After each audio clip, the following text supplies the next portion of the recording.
Welcome to Hood Champion Boxing and Sports. In boxing, you find a way to win or you find a way to lose. And if you are an opponent of Naoya Inoue, you're definitely about to find a way to lose. It's probably going to be by knockout, a very violating knockout. Now, many people consider Naoya Inoue the best fighter pound for pound right now, but definitely the best fighter coming out of Japan. And to just be frank, he may be the best Japanese fighter of all time. I mean, already in any combat sport, not just boxing, because when you see guys like Naoya Inoue, I know I'm probably pronouncing the name wrong. The guy's a phenom, man. You know what I mean? To see him have bubbled up multiple weight divisions and just continue to destroy opponents, he's a real life monster. Now, you can go back to when Naoya Inoue was an amateur, and just in the heart of Japan, traveling and doing the business, he was knocking people out as an amateur. So when I hear people saying, you got to test Naoya Inoue, he's probably over there in Japan on the cocktail. He probably cheated Aniri. He probably cheated, what's the guy's name? They call him Scooter, man. I've seen his face and stuff. He's from Philly, man. Anyway, I can't call his name off the top of my head. While I'm talking, his name will come to me, but y'all know who I'm talking about. Anyway, talking about he possibly could have been on the cocktail to fight him. That's all wrong, and it's very misleading, and I don't think it's fair. Now, if Inoue was a guy as an amateur who never knocked people out, then I would say, okay, maybe we should look at it. But he was knocking people out as an amateur, so I'm not surprised with the pro style, smaller gloves, and just his natural power, his pinpoint accuracy, hitting fighters with punches they don't see. I'm not surprised that he's knocking them out. But the bottom line is he's a pugilistic prodigy, okay? And that has emerged in him big time since he's turned pro.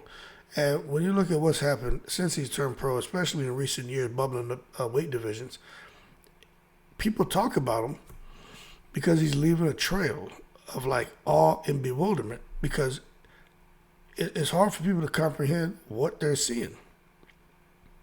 Stunning power that leaves a trail of carnage, behind him anywhere he goes. Man, come to the States, he's killing people. Japan, destroying people. If he goes to Europe, he'll destroy people. If he goes to Saudi, he'll destroy people. And I don't think there's anyone in his weight division that can beat him.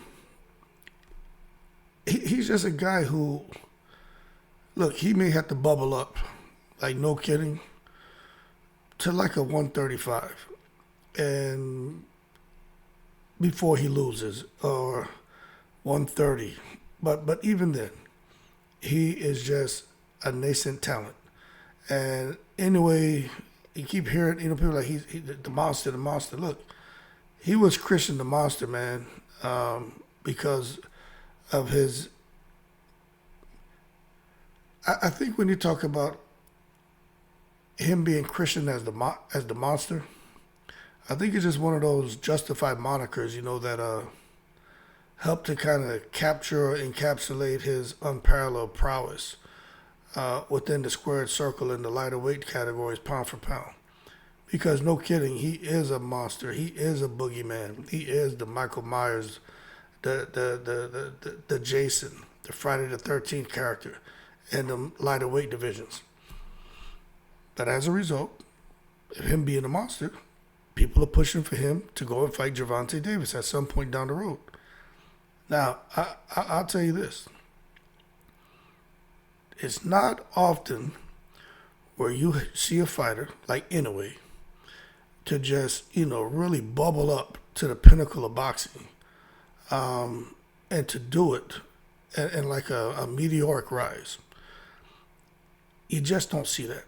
So when you see what Inoue has been able to do, that's where people come in they take it to the stupid a little bit, and they start saying he's the best fighter since Ali. It's like they say that crap about Tyson Fury too, but I don't know if I'm willing to go that far. But what I will tell you is he's an outstanding fighter, pound for pound, arguably the best right now. And it's no surprise when you look at all the accolades and national championships that he was adorned with throughout his amateur career. And I just think that just kind of served as a prelude to what we've seen him do as far as dominating fighters, especially since he turned pro, but in the last few years, man. So I think those fighters are right when Roy Jones talks about it, Andre Ward talks about it. I think Earl Spence talked about it. And you just hear pro fighters who've done well in their careers talk about their formative years, the amateurs, winning nationals, Golden Glove nationals, going to making the Olympic team, going to the Olympics, and they say that when you're able to have success in those formative years, it just sets you up for a pro. And they said if you see guys in the formative years who have speed, who have power, they said it's no surprise that when they turn pro, that they do very well. And for Inoue, he started to solidify a lot of that as an amateur in Japan. But what I'm going to tell you is the thing about Inoue that makes him a monster is not because he cusses, not because he has scars in his face and looks mean, not because he going to talk about how he's from the streets. It's not that. It's that freakish punching power that he has. That's what makes him a monster.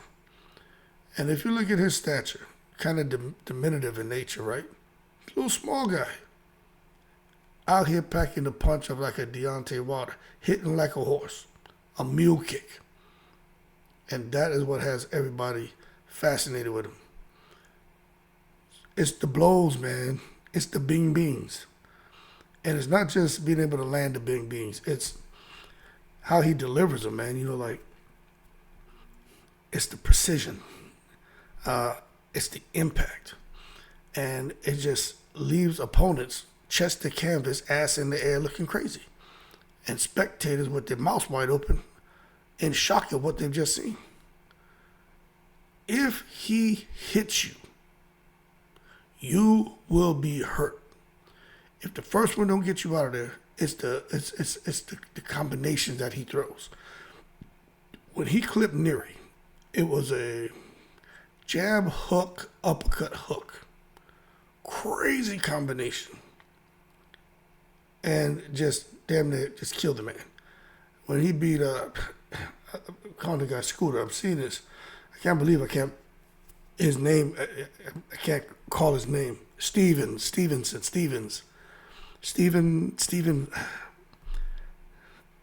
I may look it up. I ain't gonna look it up. I'll just keep talking. What the hell was his name? It's something Stevens. Anyway, you guys know what I'm talking about. But when you're able to inflict damage, look, it's people want to see you. And I can sit here, right, and I'm thinking about today. I keep talking about Deontay Wilder, right? I did a video about Deontay Wilder a moment ago, and where I was saying Deontay Wilder returns, there's always going to be a demand to see him because of what he's done in boxing and earning the reputation as a knockout puncher. And although he hasn't done that in his last couple of fights, if he returns, there will always be a demand because there's just not really a robust supply of guys who are dropping the one-hitter quitter. And anyway, again, he's another one. Seemingly effortless ease, knocking people out, just like Wilder. And that's why when you talk, when it comes to Japan and the Japanese people, and also outside of Japan, but in particular in Japan, that's why he's making millions and millions of dollars to fight there. He doesn't even have to leave home. The Japanese people are behind him. And I'm gonna tell you from living, in Asia, Korea, China, and Japan, and being in boxing gyms, it's a different culture out there. I'm telling you, it's that thing about honor. If you watch a lot of kung fu movies, They always talking about, teacher, you disrespect me, my honor, and my honor, I'll die for my honor. Everything in Kung Fu movies is about the honor. That shit is true, man. Over there, man, especially Korea and Japan and China. You go into those gyms, them guys, man, that's sparring. Life or death. I'm telling you. I lived through it. You can't go out there trying to coochie coo talking about 100% speed, 50% power. No, they come and fight. And especially if you're the American guy, put the bing bings on one of them. Oh man, they have those mitts. I talked about it. They'll beat the shit out of them. But anyway, some people may not like the nickname because they may say, hey, they calling this guy a monster. He's really a nice guy. Nah, it's don't feel that that's misrepresenting Naoya Inoue. He's disciplined, he's respectful, but that dude is a monster. And I feel he doesn't. I think he likes being a monster in the ring, but he doesn't like to be referred to as a monster because you could tell that he's real easygoing, real subdued, man. He kind of looks like one of them Chinese, Korean, Japanese pop stars when you see him outside the ring walking around and how he dresses. He doesn't look anything like a fighter, you know. But when you think about what he looks like in the ring and that unrivaled dominance, I mean, doesn't matter what he looks like outside the ring as long as he's doing the business in the ring, and he does it very well. But we're going to see what happens when where do I have it at? Here it is right here. Let's see what happens when Sam Goodman jumps in there. This is Naoya Inoue's next opponent. And I'm all about the Australians. Aussie, Aussie, Aussie. Oi, oi, oi. But man, I just got to be honest with you. Sam Goodman, the one thing about him and what he's going to bring to that ring is that Aussie heart. He's going to fight. You know, Inoue's going to have to kill him. And that's probably what he's going to try to do. But Sam Goodman is going to fight him. But I'm going to be honest with you. When I look at a guy who only has a 42% KO ratio, I just don't think he's going to be able to discourage Inoue. 19 wins, 8 KOs. And that's great. But he's not a power puncher. He's had some speed. He can fight. I just don't think he's going to... I don't think he's going to make it past 4 rounds. That's just my opinion. But the reason for that is because when you take a look at Sam Goodman and his 42% KO ratio, 5'6", 66.5-inch reach, and you come down and you compare that to this monster right here, 67.5-inch reach, Naoya Inoue just like Goodman, 5'5", an inch shorter. But look at the record, man, 28 wins, 25 KOs. Man got a damn near 90% KO ratio. Undisputed, a couple weight divisions. He's a problem. I don't see how anyone would think that Goodman is going to beat Inoue. Okay, so just on paper, there's no comparison. This shouldn't even be competitive. But Sam Goodman can fight. I just think he won't last 4 rounds with Inoue. If he does, good job to him. I know Australian fighters come to fight, they'll go out on their shield. I just hope he puts a little bit of cushion on that shield because he's definitely going to land on it, messing around with the monster. But we'll see what happens. You know, with that KO ratio, I just don't think many people are going to want to mess with Inoue unless they're getting paid big money. And I'm curious to see if Inoue is going to go over there and fight in Saudi Arabia. He doesn't have to. Just like Gervonta Davis is making good money in the States, he doesn't have to. Canelo's making good money over here. He doesn't have to. But if Inoue went over there to fight in Saudi, I'm telling you this. I think Turkey Al-Sheikh would try to make Inoue against Davis. But Davis sounds like he's on his way out of boxing, but who knows what he's going to do. But he has kids now. People's priorities change. And the last thing I'd want Gervonta Davis to do is go into a training camp and not give 100% because he really doesn't love boxing anymore and end up in a fight with Inoue, who I think is maybe just now getting into his prime, right? And all of a sudden, Inoue bubbles up in weight. Maybe Davis comes down slightly to a catch weight. They fight, and Inoue beats Gervonta Davis. Like I just don't think there's no coming back from that adversity and showing to some people that you no longer have the resilience and the commitment to be a great fighter. And Inoue is just showing that he is a great champion and truly is a real life monster. So, risk versus reward situation. We'll drive a good dialogue to see if it's even worth it for a guy like Tank to meet Inoue in a catchweight. But if Turkey Al-Sheikh puts up, who knows, $200 million for Tank, I think Tank would get that weight down. But then again, he may not because he doesn't need it. Again, I say this all the time. How much money is enough? If you're sitting on $500,000 and you're a disciplined person and you are great with financial management, what you doing out here stressing yourself out? Now, if you're just a go-getter and you want to turn that $500,000 into, maybe $500 million, go for it. But if you're not enjoying it, if you're stressed, if you're not happy, you're not enjoying what you're doing, don't do it, is my opinion, But hey, it is what it is. But the bottom line is, he's going to be returning, and he's going to be facing Sam Goodman.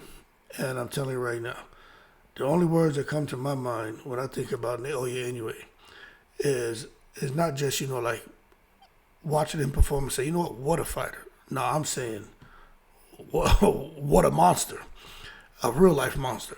And anybody get in the ring with him, you just got your hands full.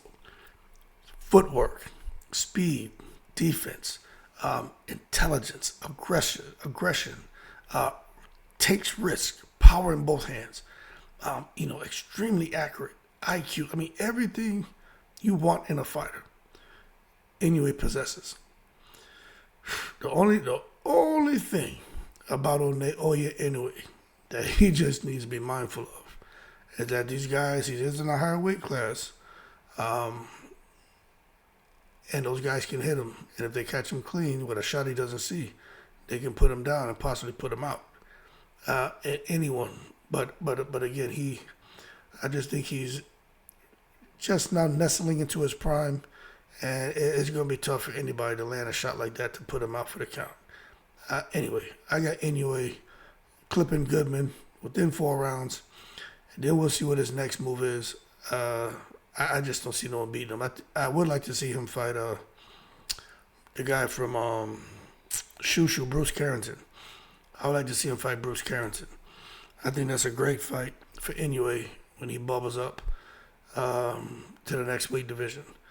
But who knows what Inoue is going to do. Matter of fact, let me look at something. Let me share something with y'all. Since I'm talking about Inoue, and before I get off of this, where am I at? Okay, so let me bubble up here. I think he's at 122. Yeah, so let's take a look at this right here. All right, so there's Naoya Inoue. Okay. This is Naoya right here. He's the man at 122 pounds. But this is why I keep talking about Bruce Carrington. If Inoue's going to bubble up, okay, he's at 122. If he goes up here to 126, right, featherweight, Nick Ball would be, oh boy, Nick Ball and Inoue, that would be a fight. Inoue and Ray Ford would be a good fight too, but I like Nick Ball better. I think Ray Ford is a better fighter, but I think Nick Ball would fight Inoue and fight him hard. Bruce Carrington. I just think that's the right fight. But Inoue with those titles, he'll probably bubble up and look to fight a champion. And this is where it gets interesting. If Inoue jumped up to 126, I just think out of all these names, Espinoza, Leo, Figueroa, Nick Ball, I think he can easily go up there and clip Nick Ball. But Nick Ball will fight you, but pick up that WBA strap. But if he is in no rush to move up to 126, well, then you just got to take a look at where Bruce Carrington is in the rack and stack. Bruce Carrington, as far as the WBA, he's ranked number 2. The number 1 position is vacant. So you would think Bruce Carrington would be getting that crack at Nick Ball. For the WBC, Bruce Carrington is ranked number 1, so you think he should be getting a crack at Figueroa. Bruce Carrington is ranked number 4 by the IBF. And Bruce Carrington is ranked number 1 by the WBO. So when you take a look at this, if Inoue is going to try to jump on Bruce Carrington, he may want to wait, because Bruce Carrington should be getting his shot at a title in 2025.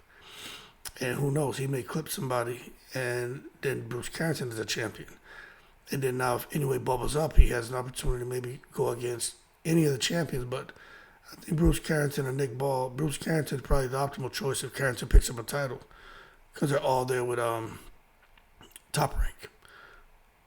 But anyway, Naoya Inoue is a real life monster, and he has a lot of options. But those boys at 126, especially that Raymond Ford, that guy can fight, man.